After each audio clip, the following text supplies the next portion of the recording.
Og ekki síst vegna þess að nýja þjóðhátíðarlagið var ekki að verri endanum, hitti beint í mark. Það lag Oddgeir sem oftast heyrist í útvarpi og oftast hefur komist á plötu. En Ása gekk reyndar illa að koma sér að því að búa til textan. Þetta var blautt sumar. En hann gifti sig samt í brók eftir heimsókn Oddgeirs og einhverjar átöfur hans yfir drollinu en Geiri gat verið nasbráður maður. Og þá kom þetta hjá Ása sem þóttist vita að Geiri kæmi aftur kvöldið, ég veit þú kemur kvöld til mín.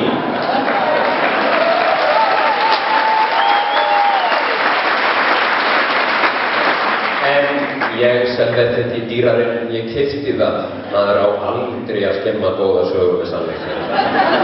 Þau Guðrún Gunnars og Pálmi Gunnars syngja.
Þú